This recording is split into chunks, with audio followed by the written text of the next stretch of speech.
जय हिंद, नमस्ते। मेरा नाम है विदुर और मैं स्वागत करता हूं आपका अपने चैनल में। ये है मेरी तीसरी वीडियो जगत गुरु आदि शंकराचार्य सीरीज में। अगर आपने मेरी पहली दो वीडियोस नहीं देखी हैं तो यहाँ ऊपर उनका लिंक आ रहा होगा। इस वीडियो से पहले उस वीडियो को जाकर जरूर देखना। हमने पिछली वीडियो समाप्त की थी मंदना मिश्रा के आदि शंकराचार्य जी से शास्त्रार्थ के पराजय पर। शास्त्रार्थ के बाद मंदना मिश्रा आदि शंकराचार्य जी के 4 प्रमुख शिष्यों में से एक बन जाते हैं। मंदना मिश्रा सुरेश्वर आचार्य का नाम लेते हैं और अद्वैत दर्शन शास्त्र पर ब्रह्म सिद्धि जैसी प्रसिद्ध पुस्तकें लिखते हैं। आदि शंकराचार्य जी की शरण में आने के बाद सुरेश्वराचार्य भी भारत में अद्वैत दर्शन शास्त्र का प्रचार स्टार्ट कर देते हैं। दक्षिण भारत में श्रृंगेरी में आदि शंकराचार्य जी अपने पहले मठ की स्थापना करते हैं और वहां पर सुरेश्वराचार्य जी को शंकराचार्य जी की गद्दी पर स्थापित करते हैं। आदि शंकराचार्य जी पूरे भारत में 4 मठ की स्थापना करते हैं। एक मठ भारत के हर कोने में, पूर्व में पुरी, पश्चिम में द्वारका, दक्षिण में श्रृंगेरी और उत्तर में ज्योतिर्मठ।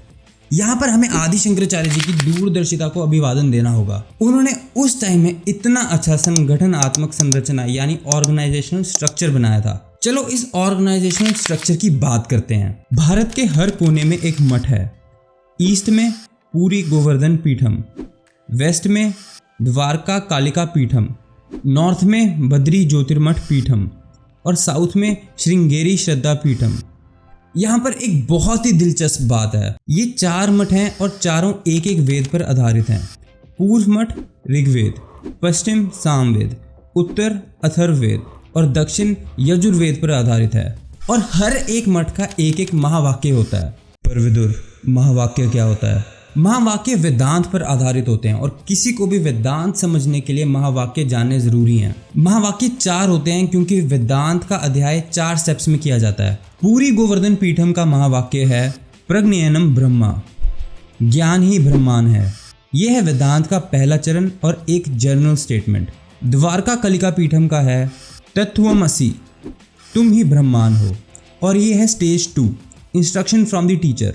बद्री ज्योतिर्मठ पीठम का है अयम आत्मा ब्रह्मा, ये आत्मा ब्रह्मांड है। यह है 3rd स्टेज जो है practice by the student. Sringeri Shraddha Peetham का महावाक्य है अहम ब्रह्मास्मि, मैं ही ब्रह्मांड हूँ।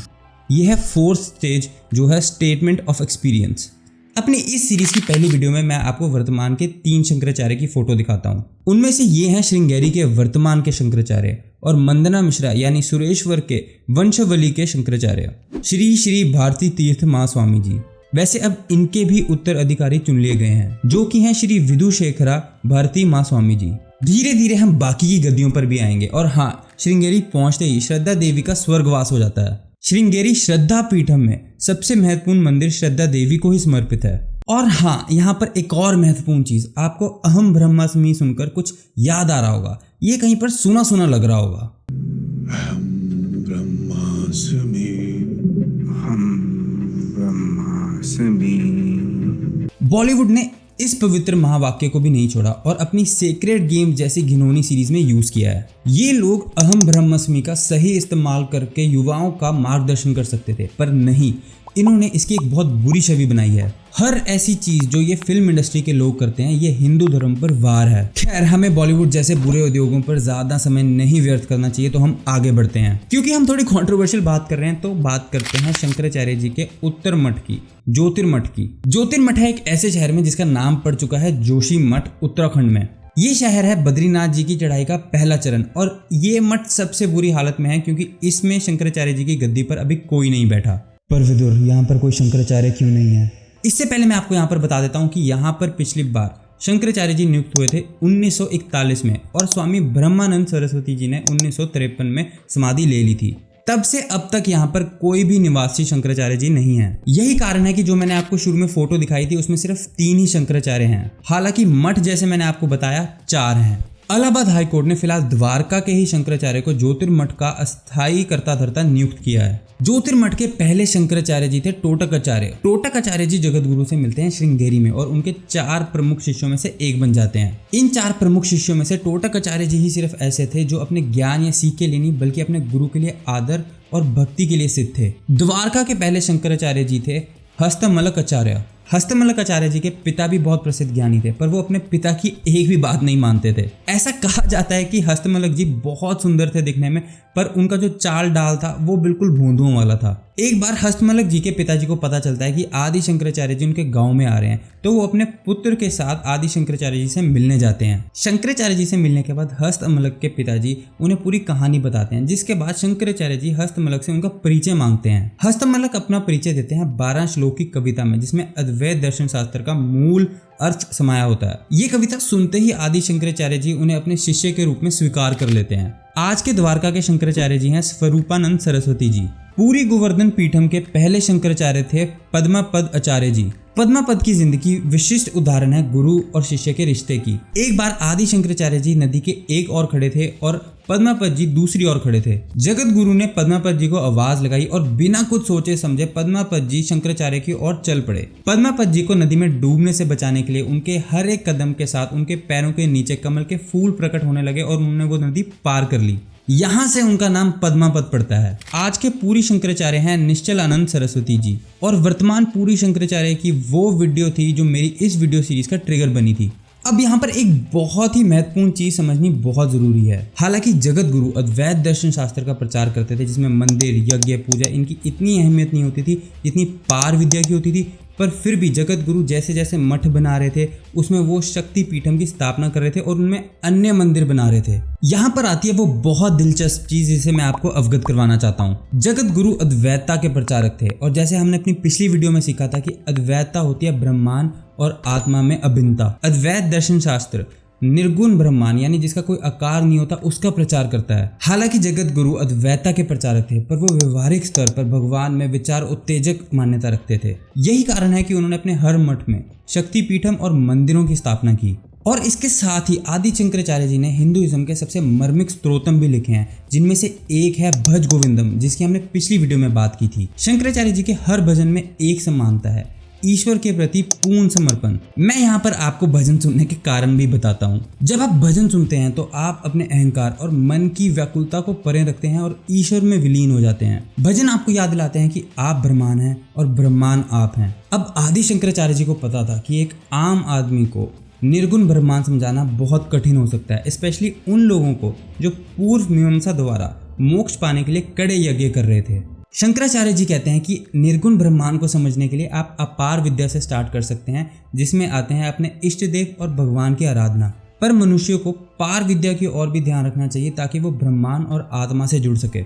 जगत गुरु ब्रह्मानुभव का प्रचार करते हैं। इस प्रकार से आदि शंकराचार्य जी ना सिर्फ अद्वैत दर्शन शास्त्र के अभिभावक थे, पर उसके साथ साथ सनातन धर्म और हिंदू दर्शन शास्त्र और प्रथा के रक्षक और प्रचारक भी थे। किसी भी मापदंड से शंकराचार्य जी की जिंदगी अद्भुत थी। उन्होंने 32 साल की आयु में समाधि ले ली थी और अपनी देह त्याग दी थी।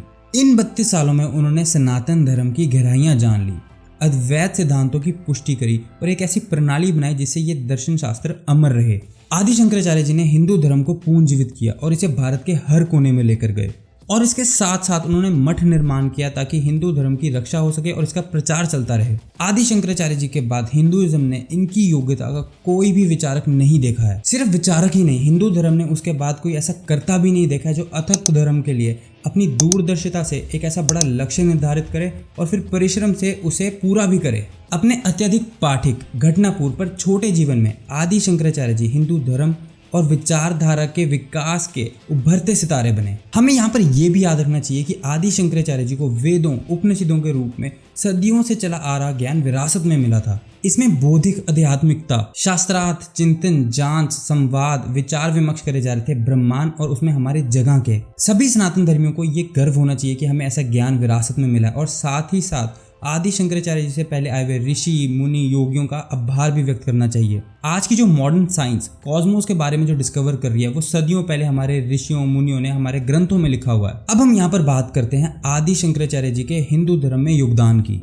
अगर आप बात करें वेदों और उपनिषद की तो ये कोई बाइबल या कुरान की तरह कोई कमेंडमेंट्स नहीं है जिसमें लिखा हुआ कि आपको ये करना है और आपको ये नहीं करना है। हिंदू धर्म विचारों और संवाद पर आधारित है। इसके चलते कई बार ऐसा भी होता है कि इनमें विरोधात्मक चीजें होती हैं। आदि शंकराचार्य जी का हिंदू विचारधारा और अध्यात्म विज्ञान में सबसे बड़ा ये योगदान है कि उन्होंने इस विचारधारा को विरोधात्मक से सुसंगत बनाया, यानी नॉन कंसिस्टेंट से कंसिस्टेंट बनाया। और इसके साथ ही साथ इन्होंने आत्मा और ब्रह्मांड की अद्वैतता सिद्ध करी। ये विचारधाराओं में संगति अद्वैत दर्शन शास्त्र के द्वारा हिंदुइज्म में पहली बार हुआ था। इससे हमें जगत गुरु के सभी ग्रंथों के गहरे ज्ञान, विश्लेषण और अवलोकन का पता चलता है। जगत गुरु के सामने सबसे बड़ी समस्या ये थी कि ब्रह्मांड का प्रभुत्व रखते हुए ज्यादा से ज्यादा हिंदुओं को उपनिषद के निर्भीक विचारों की ओर कैसे लाया जाए, अपने वैचारिक प्रतिद्वंदियों से शास्त्रार्थ के लिए। और 6 हिंदू तंत्र, जिसमें आते हैं शैव, वैष्णव, शाक्त, गणपत्य, सौर्य और कपाली,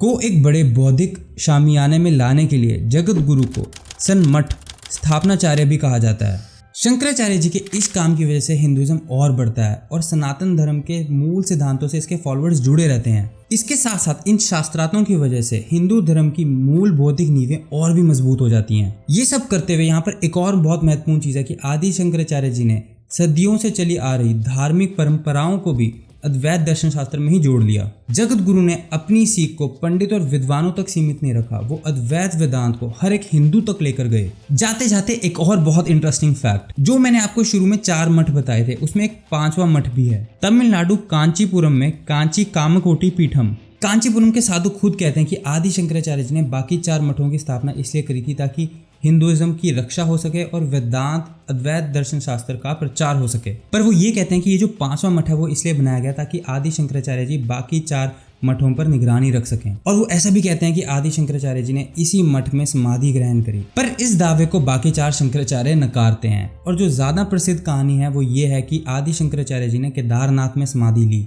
अगर आपको ये वीडियो पसंद आई तो इसे लाइक और मेरे चैनल को सब्सक्राइब जरूर कीजिएगा और बेल आइकन को जरूर दबाना ताकि जब भी मैं कोई नई वीडियो डालूं आपको साथ के साथ नोटिफिकेशन आ जाए। और मेरी बस आपसे एक ही विनती है कि अगर आपको ये वीडियो पसंद आई, only if you like this video, no pressures at all, तो आप इस वीडियो को अपने फ्रेंड्स और फैमिली के साथ शेयर जरूर करना ताकि वो भी हिंदू धर्म के बारे में जागरूक हों। आज के लिए बस इतना ही। I will see you in the next video. Until then, जय श्री राम।